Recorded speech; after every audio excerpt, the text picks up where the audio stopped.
Well, don't really know how to start this video. I was going to do it with a physique update, and I will do a physique update later, but back in the off season, back to training, back to nutrition, back to Dubai. And it feels good, honestly. It's been a difficult one. It's been difficult to get back into rhythm of things, difficult to accept new body fat levels, to be honest. The body dysmorphia is real these last couple of weeks, not gonna lie. But these are things that have to be done to make progress and build muscle. Like, situation update. I got back from Taiwan 10 kilos above stage weight, which was unacceptable.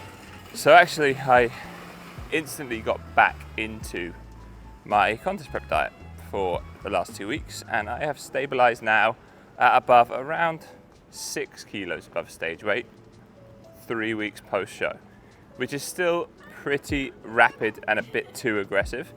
So I'm going to continue with this contest prep diet until I get to around 4 or 5 kilos above stage weight. That would be 4 or 5 kilos above stage weight in 4 weeks. 5 weeks would be very acceptable. That's more like it. And also I think that's where my body composition will be better as well. So these next few weeks are going to be a little bit still diet orientated, but with a little bit more food in, particularly my pre and post workout meals.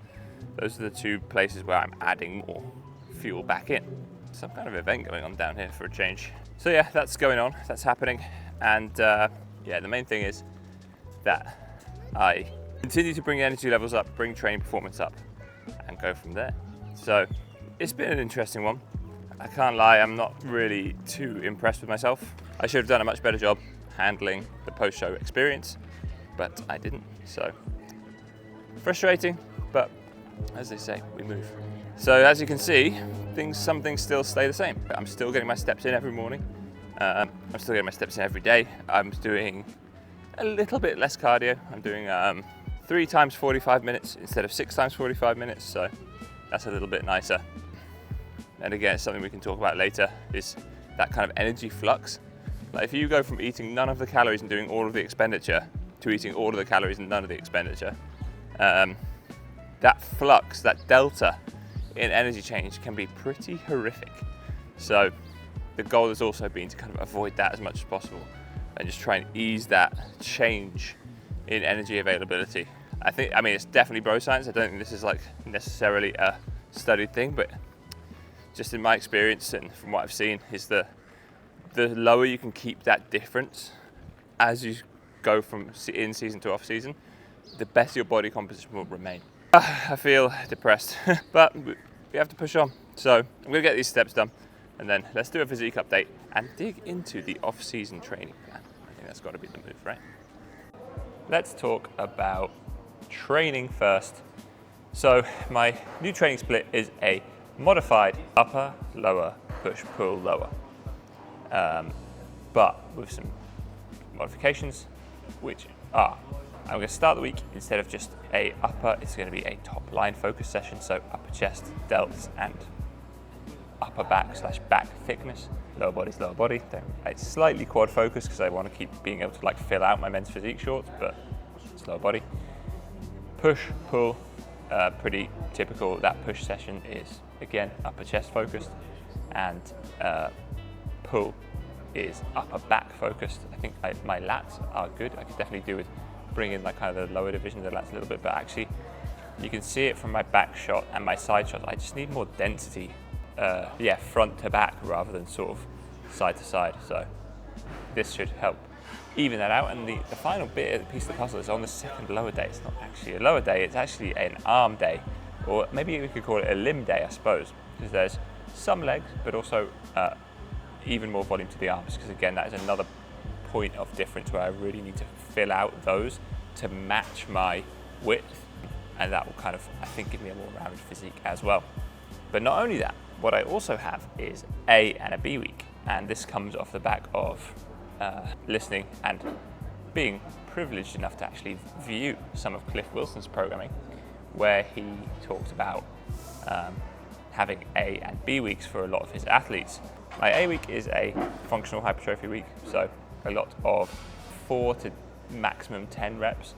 Typically it's going to be a lot of 4 to 8. Lots of heavy, big compounds, things like that, just to keep things moving and progressing in that end of things. And my B week is a lot more of it's still hypertrophy at the end of the day. It's more like 8 to 15 reps. So working in these higher rep ranges and with some movements that suit those rep ranges more. I think this is going to benefit me in 2 ways. One, novelty. I ran my last training phase for essentially 9 months. And by the end I was pretty bored. As much as I was making progress and it definitely allowed me to retain a lot of muscle going into the season, it was boring. I think having an A and a B week will be a lot more interesting for longevity, but also I actually think it will allow me to run lifts up better, because the thing is, like, when you're running, say, things like T-bar row, things like sumo deadlift, things like hack squat, which I don't have anymore, but for example, doing them week after week is, as you get very strong on them, getting progression out of them becomes harder and harder, borderline impossible. You hit that red line, you hit that stall point much earlier. Whereas with doing those movements every 2 weeks, I think my progression on them will be better because I'll have more recovery time between bouts. I just have a feeling that might suit me down to the ground, but let's see. So as far as off-season training is concerned, that's the plan moving forward, and we're gonna make that happen from there. Right, I'm gonna relax a little bit, enjoy my coffee, and physique update. I think we all need to bite the bullet. Right, really don't want to have to do this, but here we go. The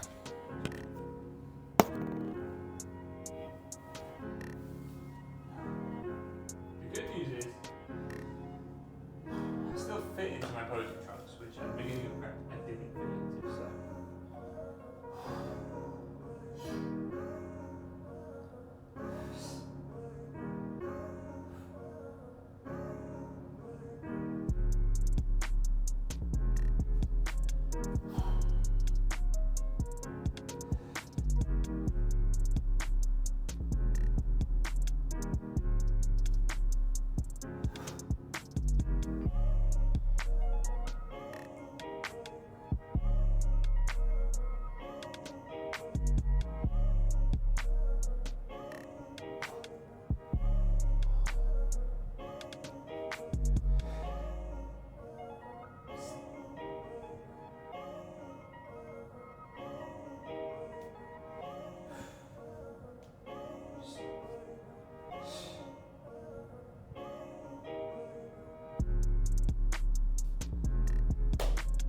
There we have it.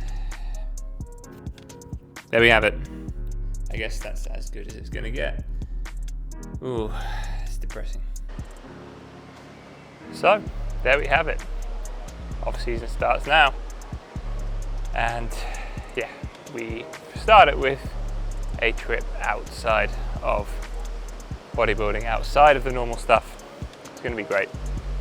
Still going to be training, still going to be having lots of good food, definitely going to document it all for the vlogs, of course, but yeah, it's going to be a nice break, get bodybuilding out my system a little bit, at least obviously it's always going to be part of my life, but just have a non-bodybuilding related trip, basically, a trip where I don't have to prep, you know, I don't have to do a peak week, I don't have to step on stage, I just go away and enjoy being away. It's going to be much nicer. So yeah, for now, I have 5 hours still to kill in Hamad Airport, and then we are going to be picking up the next vlog in South Korea. Like and subscribe. I'll see you in the next one.